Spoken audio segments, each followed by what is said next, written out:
to another episode of Profit Picks. I'm glad to be back with my good friend, Mr. Rob Veno. It's been a while. I was personally enjoying a lot of the summer. I know you did some enjoying too, Rob, but how have you been? I've been good, Skee. Like we were saying off air, it's different getting back into the grind. Been in football mode for about the last 2 weeks solid, but yeah, there's still other stuff going on, right? MLB is still going on.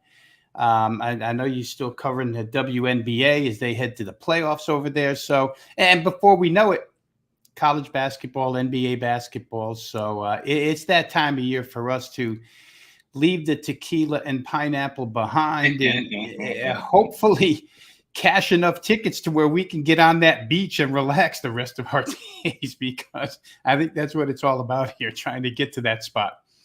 Yeah, you gotta make grind and make all that money back that we've been spending all summer. So we could do it all over again. And Boofer's it in all starts right mid-season here. form. Yeah, I see him with the new season. I hope we get wide red polo shirt colors. Those Rob, colors are fantastic. Sepia, russet. What is Gambo J? I don't even know what that is. yeah, he knows a lot about them colors because I don't know. I know one of those colors he named right there. Actually, I'll give two, and they're both like reddish. But Boofer, like you said, in mid season form right there. It's good to have the chat back. I miss doing the show with y'all. Mm. We have a good time. We'll get back on the Twitter Spaces and do that stuff too. But it's good to get back to it. So we have what WNBA today, one game. We have MLB going off. NFL is back. So we have quite a bit to talk about. I personally want to talk to you about Week One NFL the most, but we'll save that for last. Um, I haven't been doing any MLB, Rob, but I did print out the sheet so I can see what's been going on. Have you been doing MLB lately? I have the last couple of days I laid off a little bit because the focus was so heavy on football. Um, but yeah, I've been pretty much up to date with it, Ski. So we can talk it for sure. Cool. Well, I'll do a little bit of cap and the capper while I'm looking at some of these numbers and trying to get something on these games. So let's start with 901, 902, LA Dodgers, Miami Marlins. We have Pepiot versus Garrett, and looks like last. Oh, here we go, Rob. Look, got to get back to it. I got to get back on the banners, right? There we I got to get back Nice. in rhythm. But looks like Pepiot.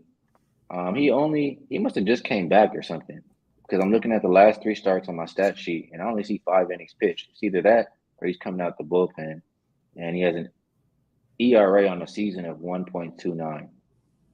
Um, Going up against Garrett, last three starts, 18 innings pitched, 3.5 ERA, 3.86 on the season. And the Miami Marlins team, who's hot right now, right? They've won six in a row compared to the Dodgers, who have lost two straight.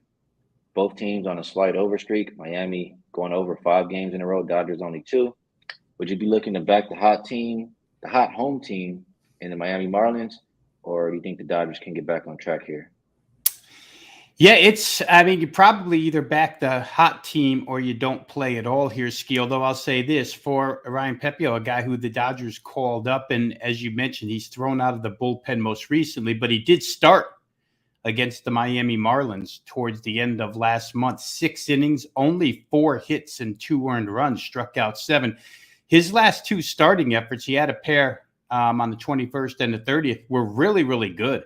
Because after the Miami game, he pitched against Arizona and threw 5 shutout innings, only 2 hits. So if you were going to back a pitcher, you might want to look at Ryan Pepiot here. If you like the Dodgers, Braxton Garrett has been consistent all season long. 4 quality starts in a row. The one that wasn't, actually it's 4 out of 5. The one that wasn't was 5 innings worth of shutout ball. You almost want to consider that a quality start nowadays. But Miami is the hot team. The Dodgers with all kinds of problems right now on the field, off the field. On the field, they're not scoring runs at this point in time. Last 5 games, they've been held to 3 or less in 4 of those. And the only time they've gotten above 3 was last night when they got 4. Julio Urias obviously in trouble with the law. Dodgers didn't take him on the road trip, so it hurts their starting pitching depth, puts a little more stress on the bullpen. So they're probably hoping that Pepiot takes a little stress off of that bullpen here tonight. Dodgers still have the capability to score people, Skee, but they're just not in a good offensive rhythm right now. So I would say, if you're going to play the game, you probably want to look at the Miami side. Obviously, they are scoring runs. It's a team that's in a quest for a wild card spot where the Dodgers have pretty much sewn up a divisional title. So maybe motivationally, there's more for Miami as well. I didn't play it personally, but I think if you were going to, or if I was going to, I'd have to probably look at the Miami side first, and maybe even an under first 5 innings. The way Ryan Pepiot has thrown, first 5 under would make a little bit of sense. Interesting. I'm looking up a couple more stats. Interesting. Let's see here. You have Braxton Garrett, his ERA on the road 2.74 versus at home 4.94. So not where you would necessarily want him today. And I'm looking at says LA owns a 798 OPS against left-handed pitching, and they're expecting him to get to Braxton Garrett. So we'll see if this will be the day that they can do it. UCapper in the chat, he's agreeing with you. He leans under on this game. I don't think I'll make a move, but to see you guys both on that side, I would want to be with you guys rather than against. So any last thoughts on Dodgers Marlins, or we can keep it moving over to the next game here, Cardinals Braves? Yeah, we can push on over to St. Louis and the Braves, Skee. On that one, I see Wainwright and Fried. And Wainwright, like I said, I haven't been following all season, but it looks like he's been having a rough season. 8.10 ERA. Last 3 starts, maybe a little better. 16 innings pitched, 5.4 ERA. And a Cardinals team who's on a 3-game win streak going over in the last 4 games. For Fried, he's had a solid season, it looks like. 2.52 ERA.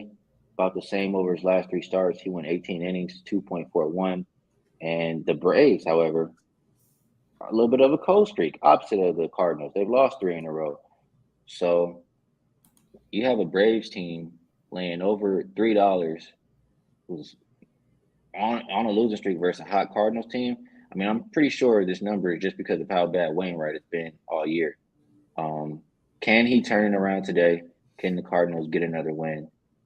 Can we buck this 300 price on this game?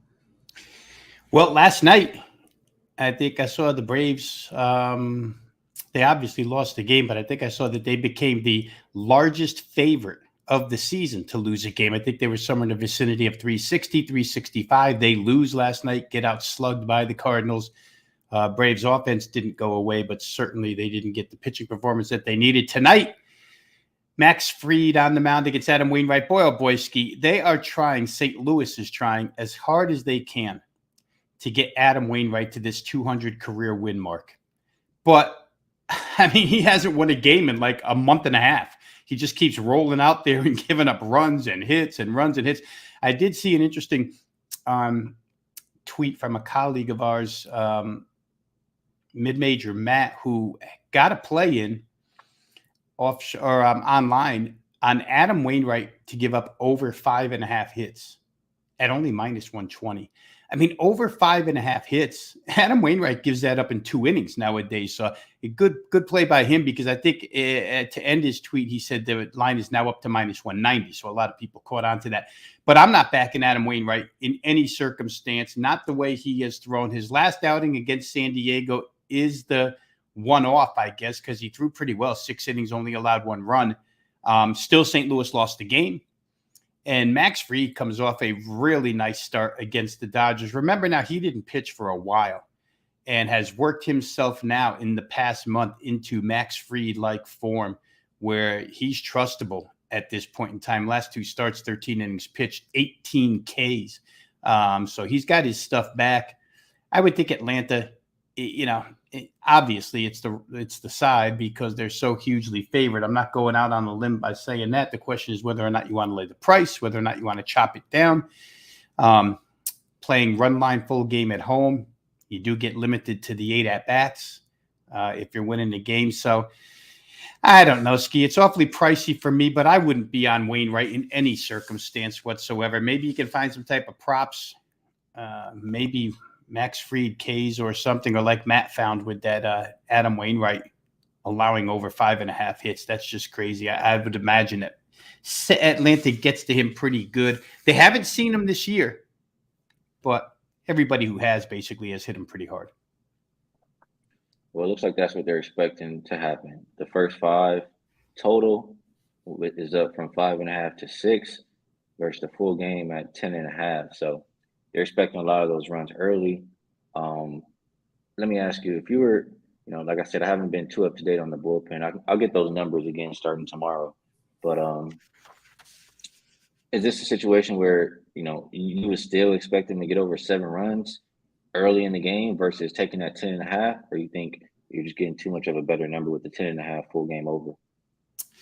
Yeah, the better choice, Skee, might be just taking Atlanta team total, because you have to ask St. Louis to produce if you're going to play a first five or a full game. And the way Fried is throwing, it's a nice lineup that St. Louis has, but Fried is throwing way too well for me to trust that St. Louis is going to score enough to push that thing over. Atlanta might be able to do it on their own, but I would think if you're going to play total, you're looking at team total here with the Braves to get up and over their number against Wainwright and whatever bullpen follows.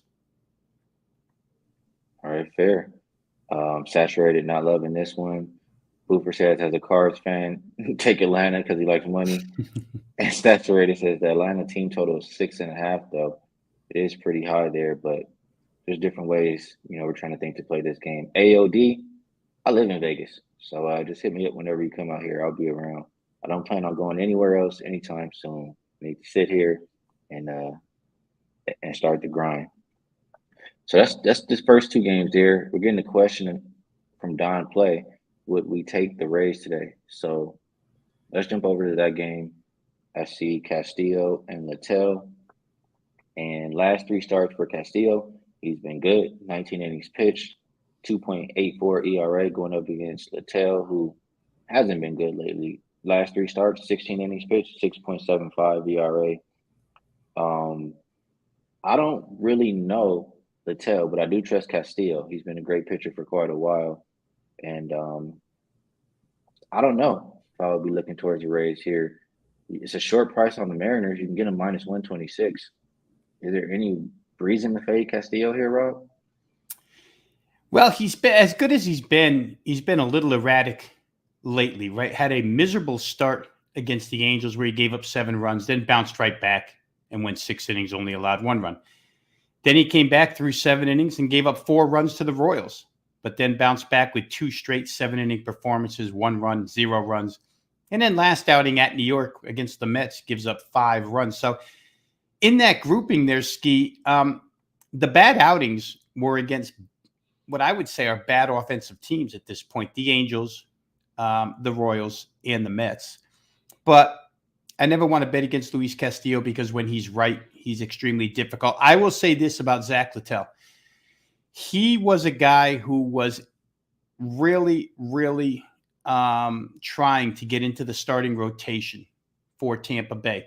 They gave him a couple shots back in early August, I think it was, and he pitched really well.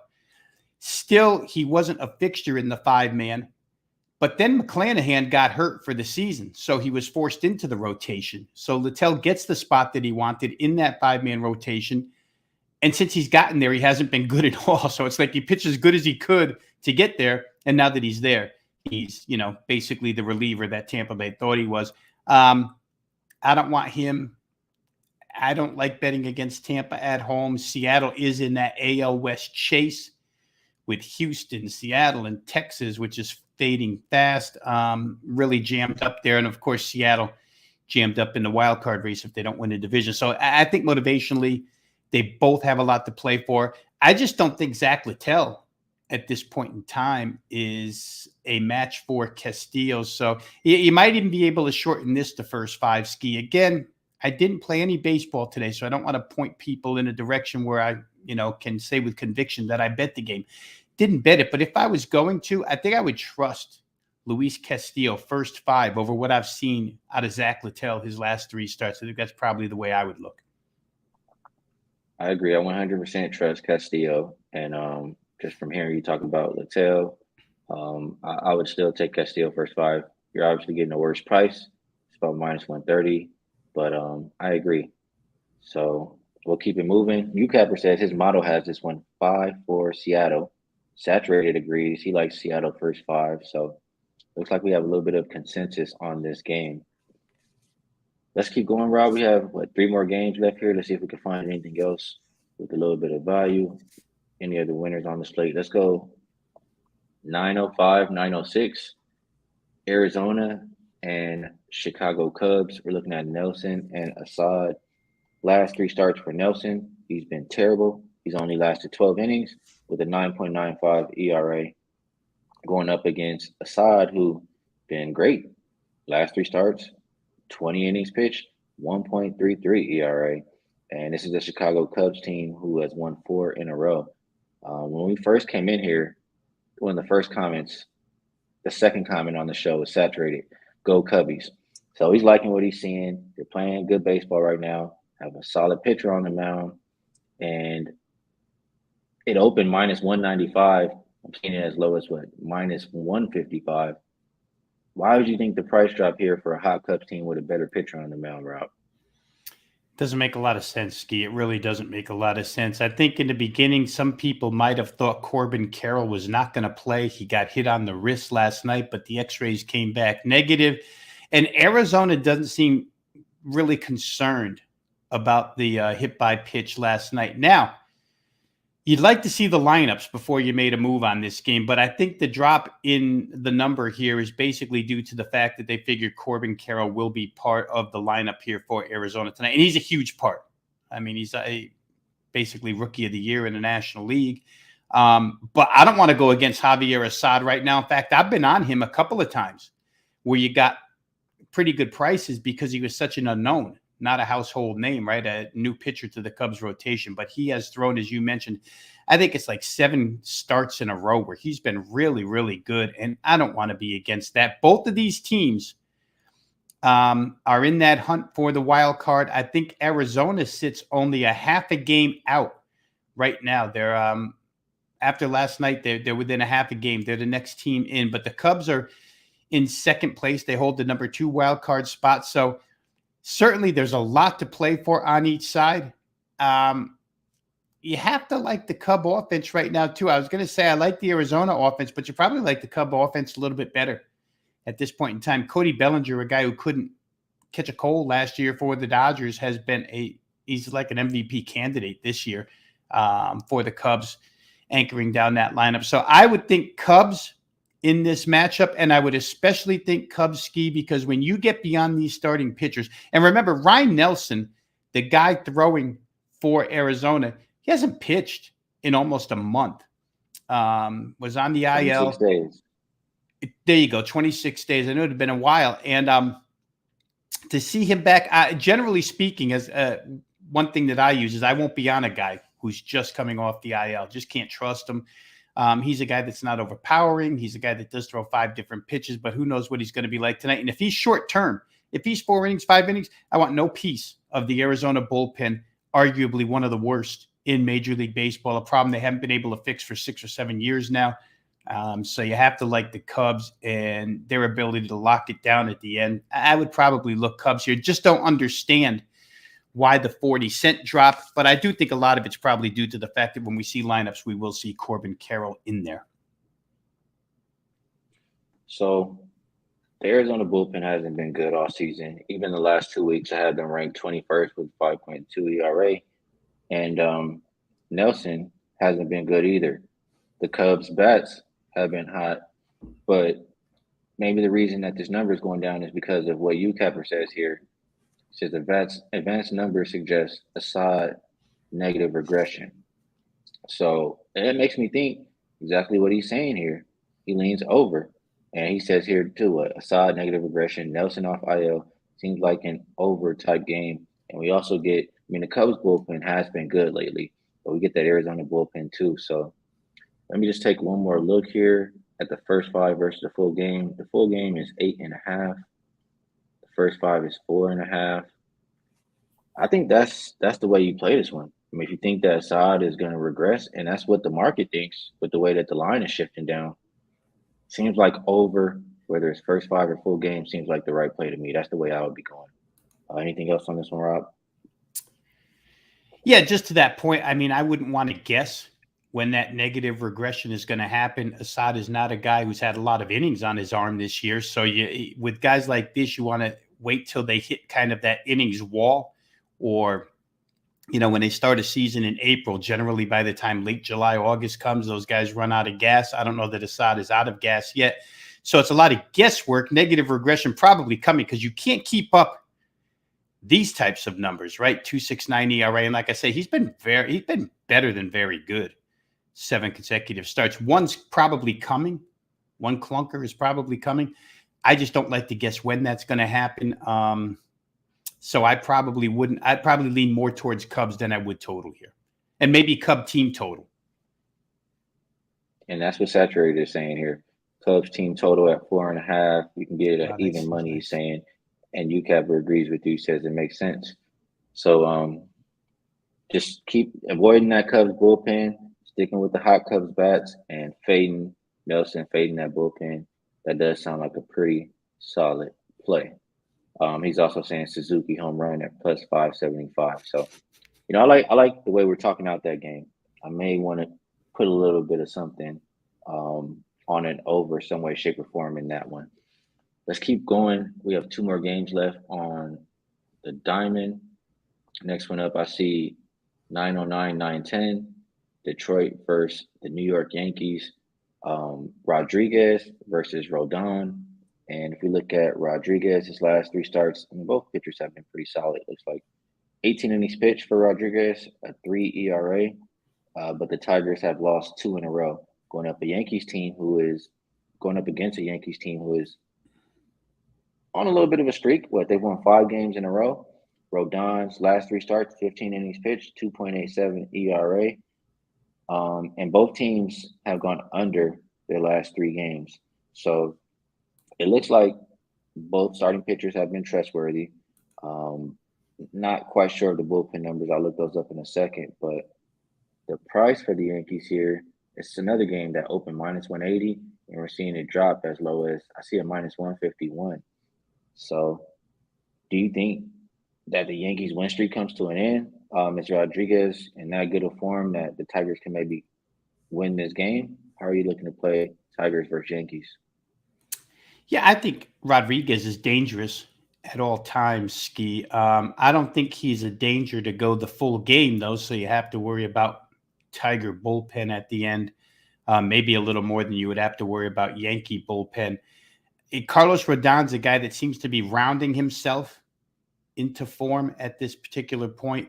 He, again, had a very, very tough injury that he tried to come back off of. He was not good in the beginning of last month, but his last 3 have shown that he's coming around to form. Problem with him, again, is you're probably only going to get 5 innings. Yanks are being careful with him and his pitch counts. He cranked it up to 92 pitches in his last outing. But I wouldn't expect to see more than that. I think the biggest key here to the Yankees is the fact that they may have finally found some protection for Aaron Judge in the form of rookie Jason Dominguez, who launched another home run last night. 3 for 4 in that game. I think I saw this morning his batting average is 333, but they've got him placed in that 3 spot right behind Judge because nobody was protecting Aaron Judge in that lineup, and the Yankees couldn't score for a long, long time. And maybe Dominguez is that bat that they needed in this lineup to boost them a little bit. I kind of lean Yankees here a little bit, but certainly not enough to play because I do fear Rodriguez. He's been good all season long. Remember, the Dodgers tried to trade for him, and he rejected the trade, wanted to stay closer to family in Detroit.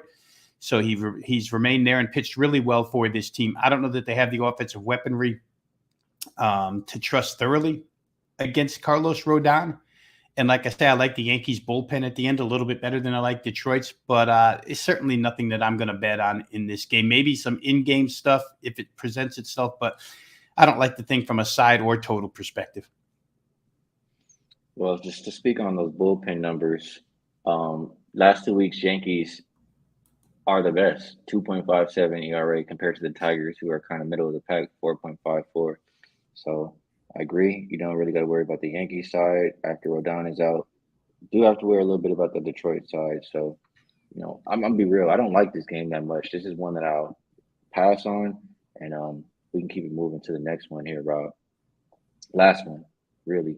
And Renoir says, "Ski, long time where you been? We losing over here. Well, we don't want to lose over here, so let's try to see if we can find some more winners and get everybody back on track. Last game on the diamond, and I don't even know that we have to discuss this one too much because I don't see a starting pitcher for the Angels. Do you see anybody listed for the Angels yet? Not yet, Ski. I haven't seen it posted.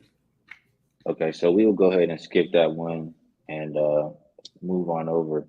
But just quick to sum up MLB, or at least how I was feeling about everything that we said. That first game, Dodgers in Miami, it makes me nervous, just because of what I saw with how the Dodgers do versus that kind of pitcher.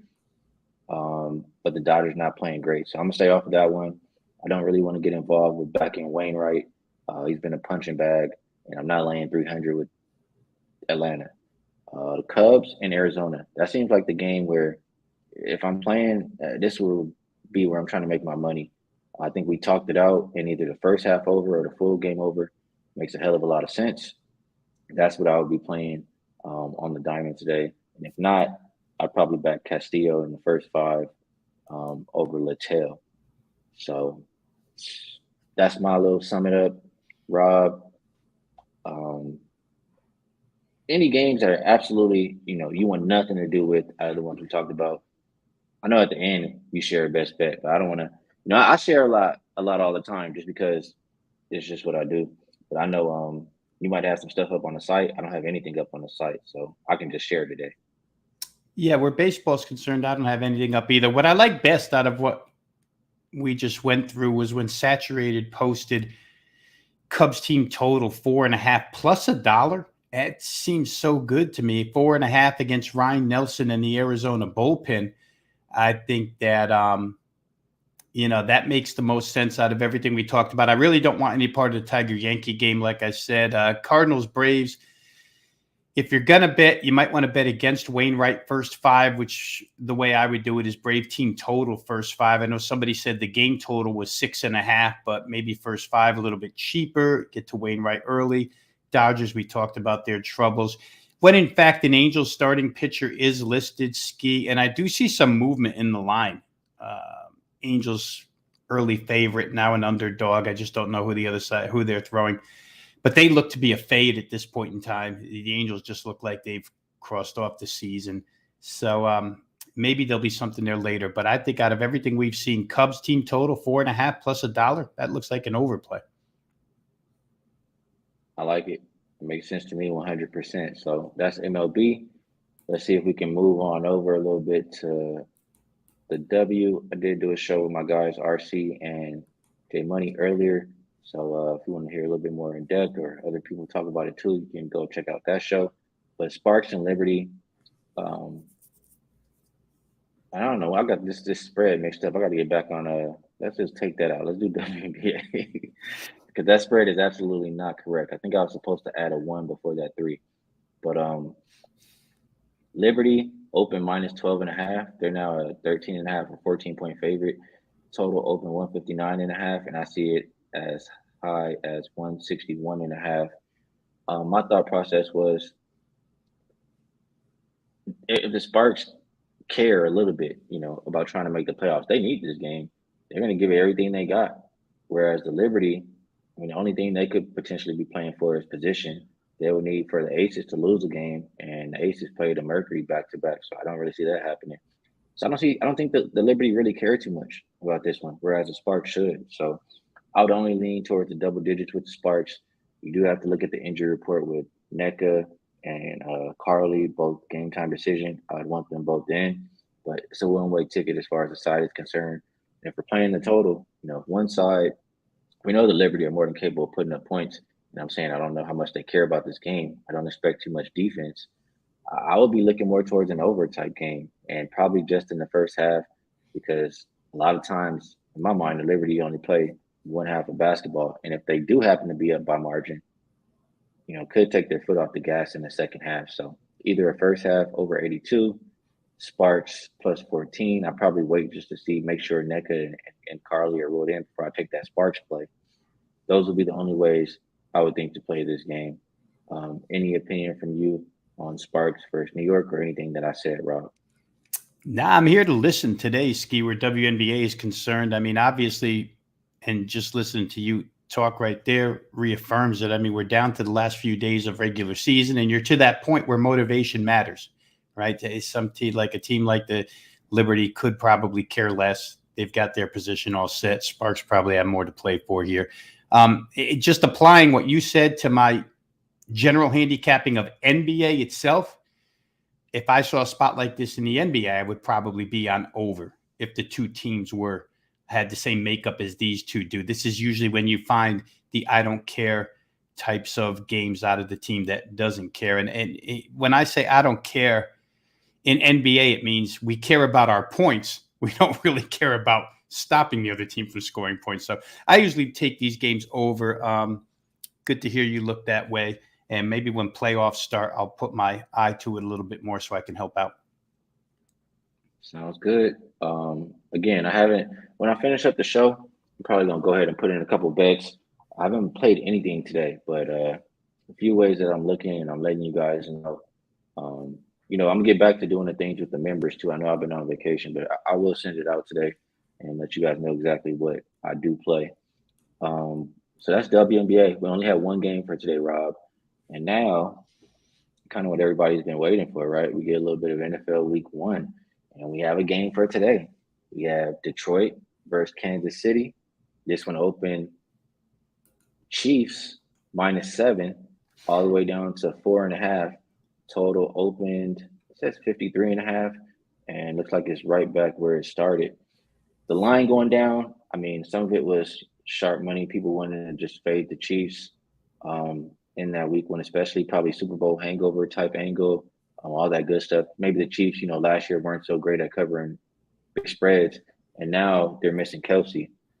So is this a situation here, Rob, where you think has the line, have you lost all the value if you want to bet the Lions side? Would you still be looking to bet them, or is it now where you have to look at the other side in Kansas City? And does the total catch your attention at all? I think without Kelsey, it would hinder that Kansas City offense quite a bit, and maybe we can get under. But, after you go, I'll share a player prop that I like quite a bit. Yeah, there's so many things to look at here, Skee, that this Kelsey thing has really made it way more difficult to handicap than I think it was prior to him hyperextending his knee. We still don't know if he's not going to play. I mean, this guy could march out there and play. I think a couple of things here. A, either he doesn't play at all, or B, if he does play, he could possibly be more decoy than threat. And even still, if you're the Lions, you have to pay attention to him. So that's one side of the ball. The other side of the ball, and the biggest problem coming in for Kansas City was this Chris Jones issue. Chris Jones will not play tonight in a contract dispute with the team. And at this point, you're talking about, other than Patrick Mahomes, these are the two most important players on the team. Without Chris Jones, that defense is not real good. And without Travis Kelsey, like you said, that offense is looking for help. I think at this point in time, if you look up and down their roster, maybe Kadarius Toney is the biggest receiving threat. And he's, while he's got all the potential in the world, we haven't really seen him light it up for KC yet. Maybe Kansas City leans on the running game. Their asset becomes their offensive line, and Isaiah Pacheco and the running game is the way they choose to grind this thing out, which would make you lean toward total under, because Detroit, I think, wants to do the same thing, although they're a high-flying team point-wise. I do think they want to establish some run. That's Dan Campbell's MO. So 53.5 without Kelsey looks like it might be a shade too high. Wouldn't want to guess on the game itself. I don't think I want the Chiefs at more than a field goal. And now 4 being somewhat of a key number as well. I don't think I want to lay 4.5 with a team that probably, if they don't have Kelsey and Jones, they're just looking to survive and get out of Dodge. There's a lot of hoopla that comes with tonight's game, right? The Super Bowl champ, first game of the year, raise some banners, lots of applause. And a lot of times these teams don't perform up to their standards in a game like this or in a setting like this.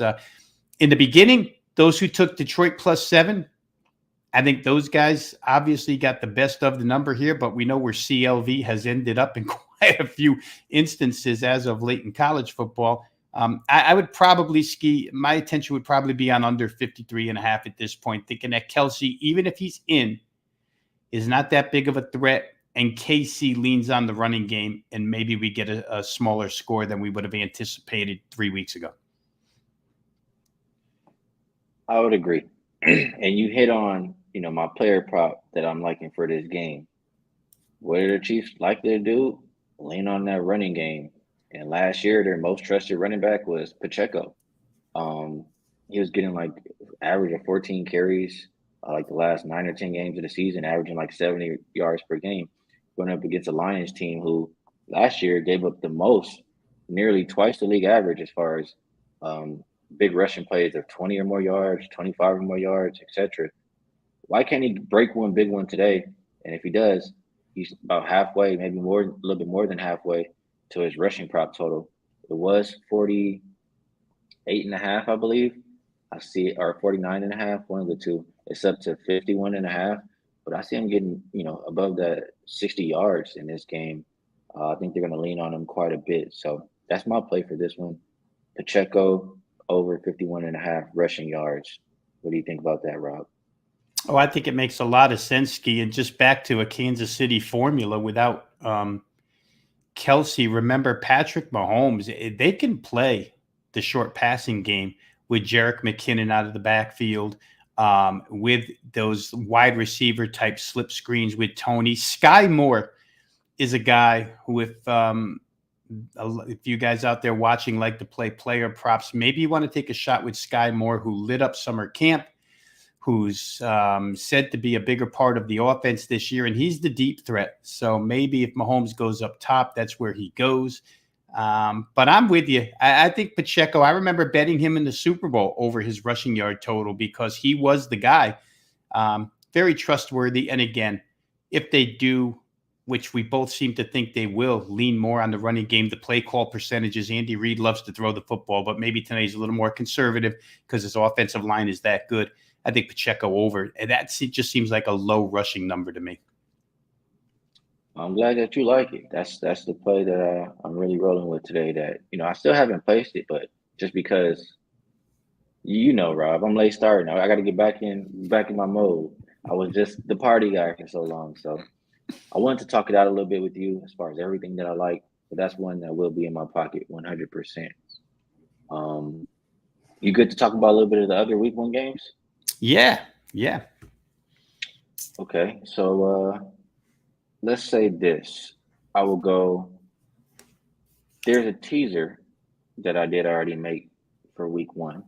And let me just see if we still can get it. I made a little bit back. One half of it is Miami. I got them all the way up to +9 against the Chargers. And my thought process on that is, you probably remember me saying this, I don't trust the Chargers as a favorite. When they're laying points, you want to go the other way. They're not a team that wins by margin. I know we got new coaches and all this stuff, but it's just a team that makes mistakes and they end up barely winning the games that they do win. So as an underdog, I love the Chargers. As favorite, I don't really look to bet them. So if you add in the 6 points on top of that, I think Miami can keep it very respectable. And I put that with the Packers. And I saw somebody in the chat say, be careful with here goes Sox Nation. He says, be careful with your Packers pick, go Bears, Super Bowl, Super Bears, Super Bowl. This one opened Bears -3, all the way down to -1 on the Bears. And I agree with that line move. I got the Packers on that teaser up to 8.5. And it's just, I can't trust the Bears to be laying, just like the Chargers. And especially against a Green Bay team who has owned them. Like I get a lot of that is probably Aaron Rodgers. But there's been a game in that same span where Aaron Rodgers didn't play. Packers still took care of business. So just a combination of me not trusting the Bears, me thinking that the Packers defense is going to be good this year, and expecting good things from Jordan Love. I think that they can keep it respectable, if not win the game. So the teaser of Packers with the Dolphins seems like a good one to me. Let's start there, Rob. What do you think about that play and those 2 games? Yeah, well, the first half of it, I think, is a no-brainer.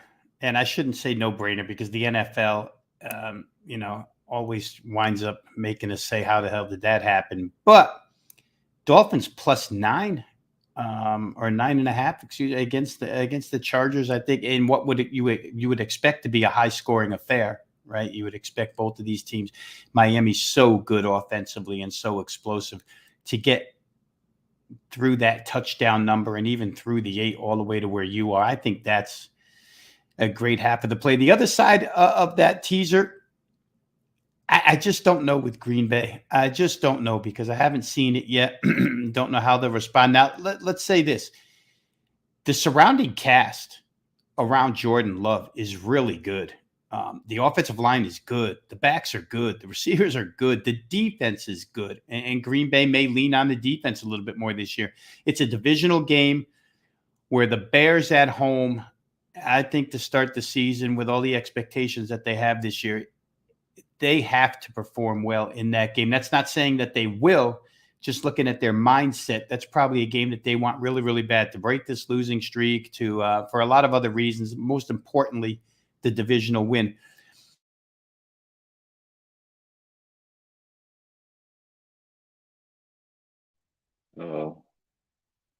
Just me? Did we lose Rob? Chat, let me know. You guys still hear me?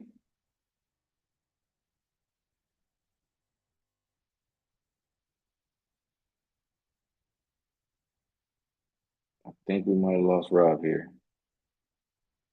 Hopefully it's not my connection. Let me know, chat.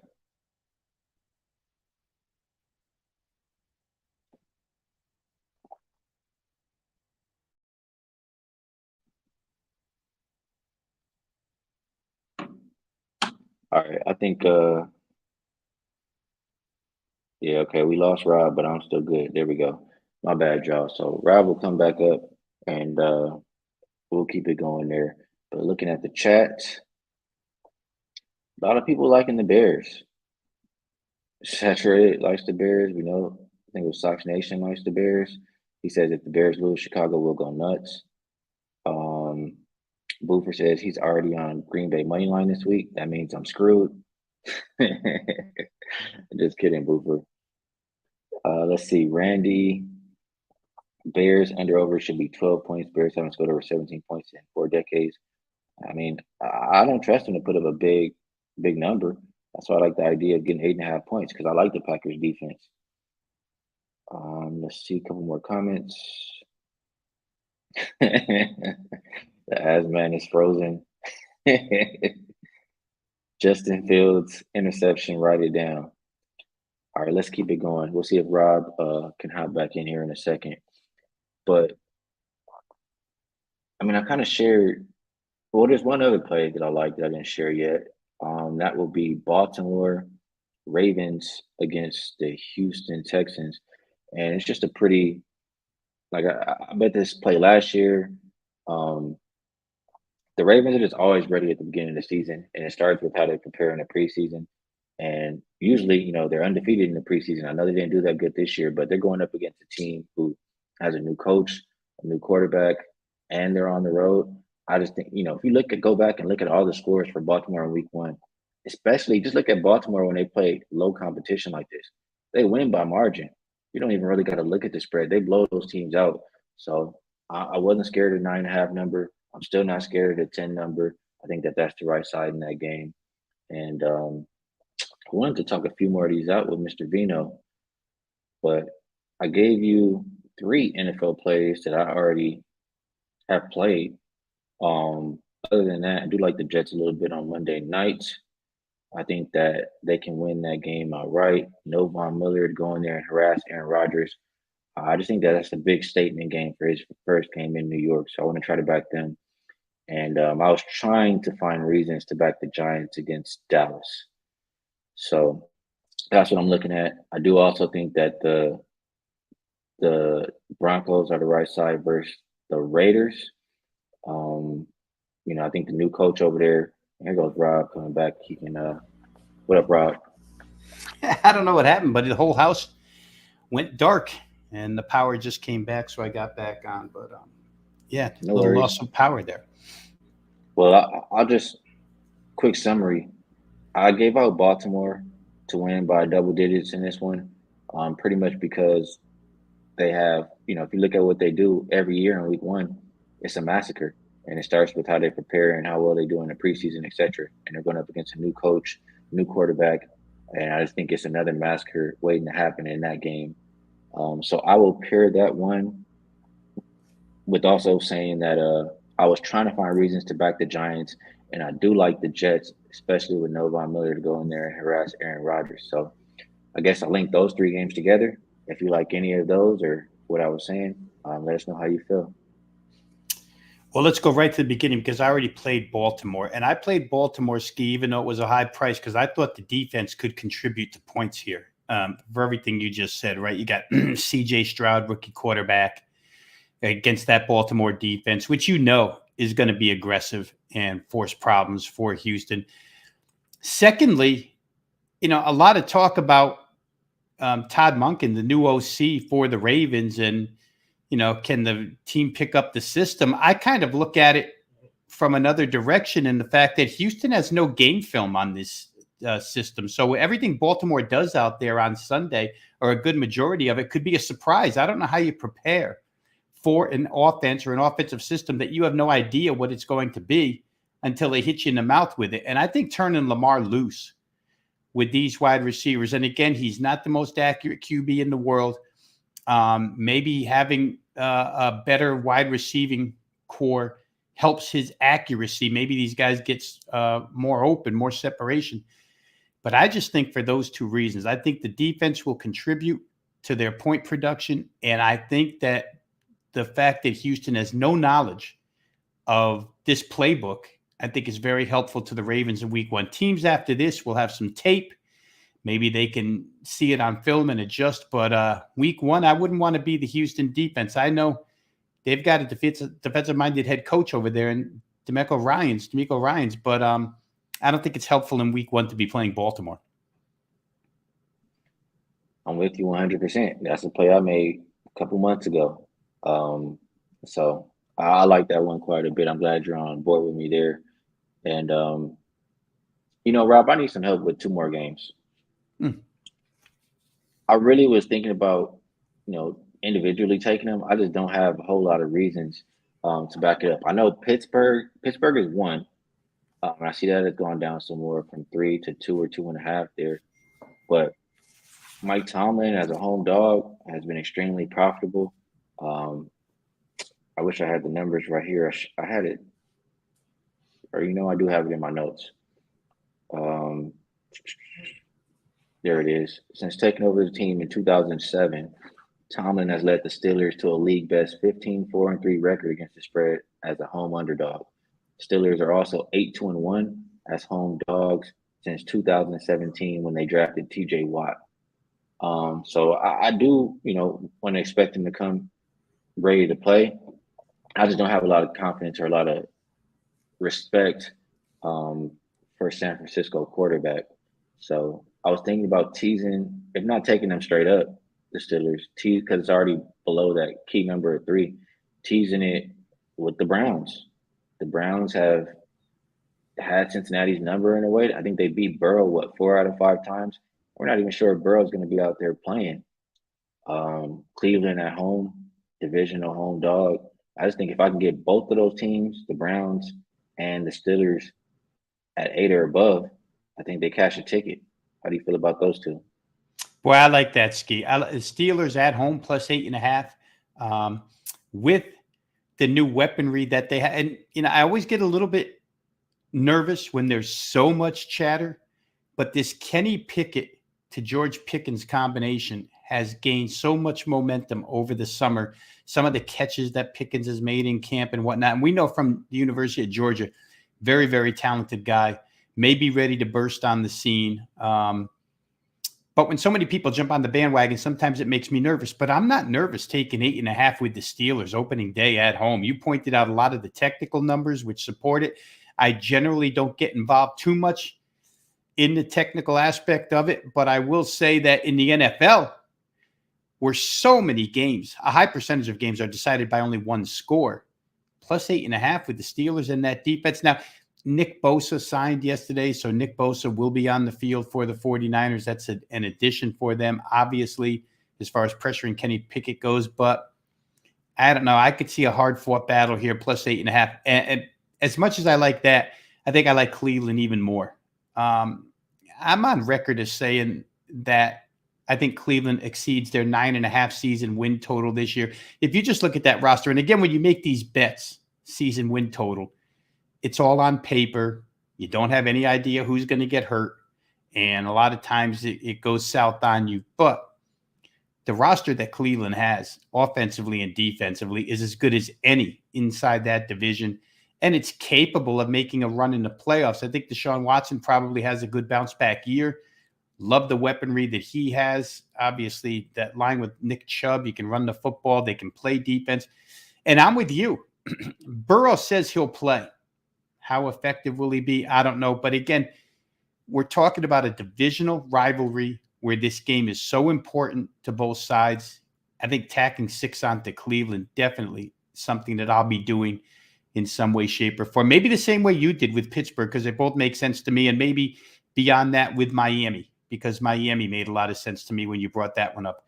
But I do think Cleveland's a good spot. All right, I like to hear that. You like both of those, and I needed some help, Rob. The Giants in Dallas. I really want to try to take the Giants here. I don't have a whole lot of X and O reasons to do it. It's just I don't trust Dak. And I think it's a coaching advantage for the Giants, right? Dabble. I think that's how you say his name. I respect what he does. I think he's a really good coach. And I like what the Giants were doing last year. So another divisional game, divisional home dog to start the season. I just think that they can keep it close, if not win the game. Do you feel that way about the Giants? Well, and I think that's exactly where you start all of these handicaps where divisional teams are playing, right, Skee? To come out of the blocks and have to face a divisional game right off the bat, you've had all summer long to get ready for it. The Giants did secure Saquon Barkley, get him on the field right when they signed him about a month ago, and he's had plenty of practice. So they've got all their weapons. Daniel Jones is only better. And I think one of the biggest keys you just pointed out is Brian Dable is such a good offensive mind that they'll be able to attack Dallas, which has an improved defense in some ways. That's not to say Dallas can't attack them. But again, we're talking about a divisional home dog at 3.5. If you're going to move them up to 9.5 in a meaningful game this early in the season when everybody is healthy, we're not dealing with a whole bunch of injury here. I think that's the only way to look. I haven't played it, but you could even look at the Giants plus the 3.5 at home and think that that's a field goal game. So I'd like that team in a teaser. Boy, there's so many good-looking underdogs here, home underdogs in teaser form, that this just adds to that list. I could see it. I wouldn't want the other side because there's a potential for the Giants to win the game outright. So teasing Dallas makes 0 sense, and playing Dallas at over a field goal I don't think makes a lot of sense either. All right, good stuff. And I'm going to group these last 3 games together just because I don't have a whole lot to say about them individually. And maybe you want to pick, one game versus the other that you have a stronger opinion about. So a couple other things that catch my eye. Seattle minus 5.5. Like, really? Like, I know Geno had a really good year last year, but are we expecting nobody to adjust? Are we expecting him to just, repeat that same career performance that he had? And we're now going to start laying points with Seattle?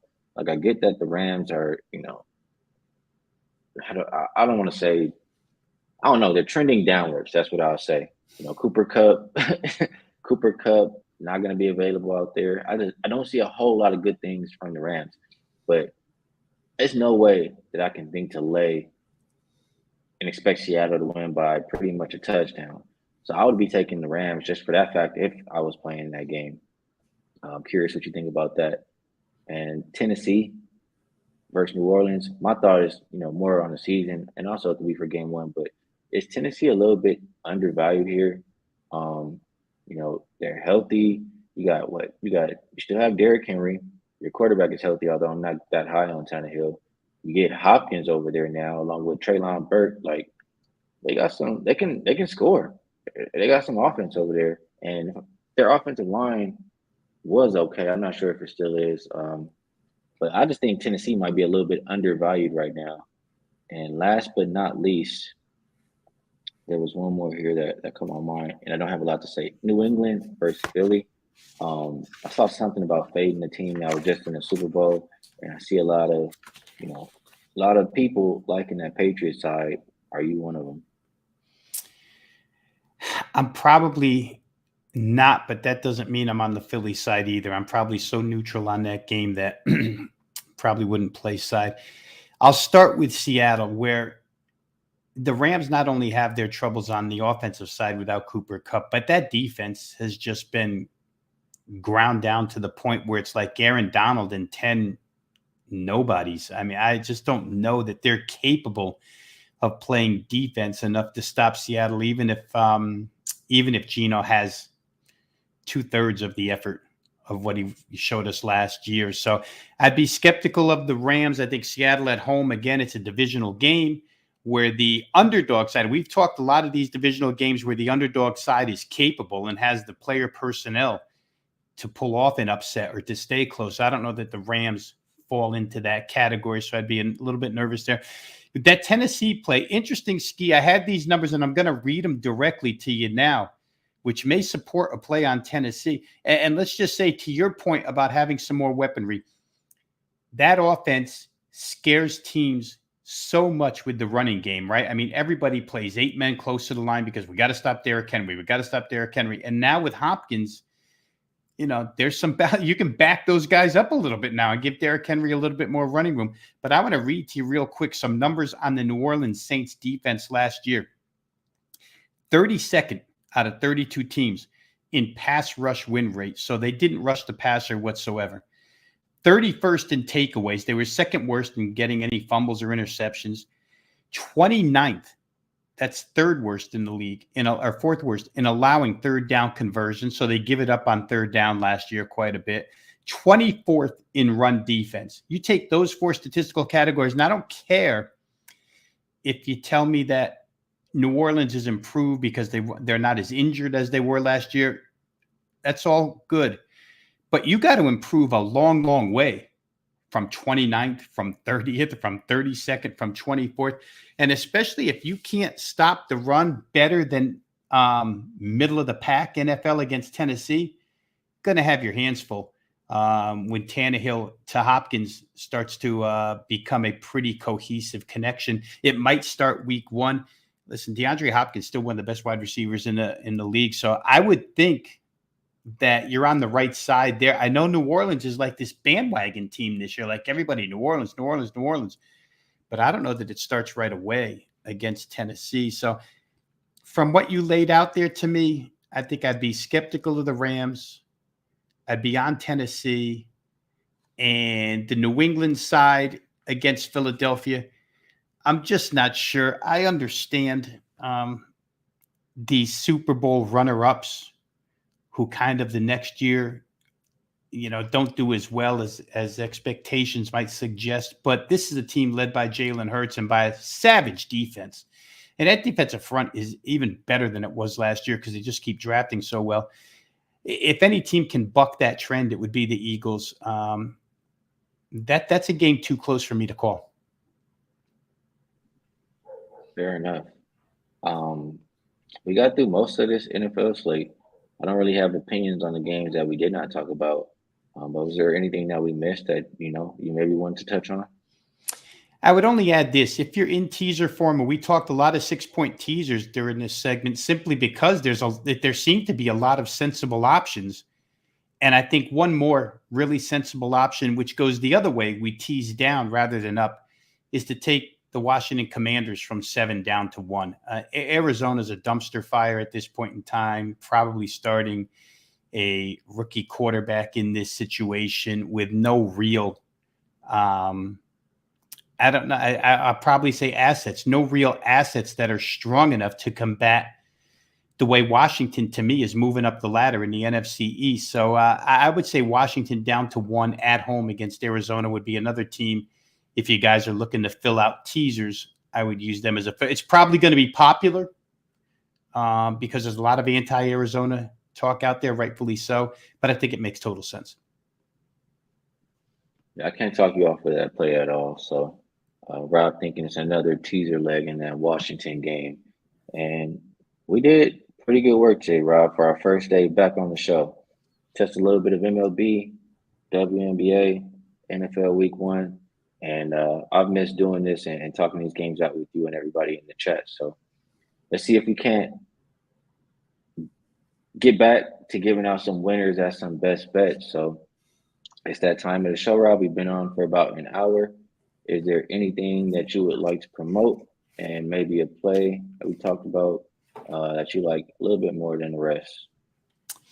Well, let's start with promotion because we know as we get back into form here, Skee, that our fearless leader, Johnny Detroit, likes to tune in from time to time. So let's go ahead and promote Wager Talk. Keep Johnny happy. That's a good thing. Find all my work over at wagertalk.com, along with a lot of Skee's work, most of Skee's work over at wagertalk.com. We'll be part of a lot of shows upcoming here throughout the season, especially when NBA hits. It's not that far from today. I will say, as far as college football is concerned, I do have a 5% blue chip release up right now, currently at wagertalk.com. First one of the season. For those unfamiliar with how they rate games at Wager Talk, 5% is the highest rating that they use. It goes by percentage of bankroll 2, 3, 4, and 5. Unless you're members of the 1% club like Skee and I are, then you could go 1% on games as well as 2, 3, 4, and 5. But 5, the highest rated game I like an awful lot here in college football. Way back to IOD and a comment in the comment section where he asked Skee, when you coming back to Vegas? And Skee said, I live in Las Vegas. If you want to get together, I'll be back in Las Vegas, and I'm sure I'll see Skee mid-October. I'm going to be back, so we'll keep you updated on that. Probably have a little birthday celebration when we get out there. For games, Skee, for a best bet here, I'll go. Let me go to college football real quick. We didn't talk about a lot of that today, and maybe we'll get into some more as things progress. Or you know what? I'll keep it simpler. We'll go back to NFL and a game that we didn't talk about. Here's a game that I played, a game that we didn't talk about. I took the Raiders plus 3.5 against Denver this week. A lot of offseason, talk about Russell Wilson and Sean Payton and how Sean Payton is going to fix everything. But the Denver Broncos still have a lot of deficiencies, especially when it comes to the offensive side of the football with the injuries to Jerry Jeudy and Tim Patrick, which hurt the offensive line, the wide receiving core. The offensive line is still not a brick house. But more importantly, and I said earlier, I don't pay attention all that often to technical numbers, but the Raiders have owned this series. My goodness. Last 10 times, the Raiders are 8-2 straight up, 9-1 against the spread the last 5 years against Denver. And they've walked into Denver the last 3 times and won all 3 games. 3 of these 10 games have been decided, 3 of the last 5, have been decided by 1 point. And you're getting 3.5 or 4 points here. I bet this game at plus 4.5 the day Jerry Jeudy got hurt in practice, because at the time it was announced that he would be out for maybe 6 weeks. He's not going to be out for 6 weeks. He may even play in this game. He'll be subpar, but he may play. Despite that, I would still take the points here. I think Jimmy Garoppolo, a guy that gets little to no fanfare, but a guy who's connected to Josh McDaniels from their New England days, so he'll come in and know the playbook right away. And I always like the team in the second year of a coach's systems, which is the Raiders. It's Josh McDaniels' second year, much more than a team in the first year of a weeding out process, which is where Denver's at right now. Divisional game, divisional foes, plus more than a field goal with a team that's owned the series. I can't see any other way to go. So I took the Raiders plus 3.5, and I'll leave that with you here today for the folks watching the show as the best bet. Interesting from Rob there. He's going Raiders plus the points as the best bet for the show. I'll mimic what he said as far as, you can find all of my work at wagertalk.com. I do have a best bet already for NBA up for game 1, and I have a best bet for NFL week 1. I've already given I've already told you what the NFL Week 1 bet is, but I gave you a few, but I didn't specify which one is the best bet. Um, Best bet for the show for today, and I did give it out earlier, but it's really is my best bet for today. I like Pacheco over 51 and a half rushing yards. It just makes a hell of a lot of sense for them to get back to leaning on that running game the same way that they ended the season last year against a team who gives up a lot of big run plays. So he can just break one big one. I think we get there rather easily. And it's been really great to be back on here doing the show with you, Rob. And like I said, I appreciate everybody in the comment section. You guys help make the show. It's not the same. It's nothing without you guys. So we appreciate you. And if you enjoy the show, hit the like button. It does help us out quite a bit. Hit the subscribe if you want to know whenever we're going live. And really quick here, Rob. Tomorrow, we're going to do it an hour later, right? Yeah, I think I'm. What did I tell? I think I told you 11:45 Pacific, and that's good for me. Okay, so tomorrow we'll be right back here. Won't be at the usual 10:30 Pacific Standard Time, 11:45 Pacific Standard Time. We'll talk out some more games and try to find some more winners. But great being back with you guys. Best of luck on all your action, and I'll catch you guys tomorrow.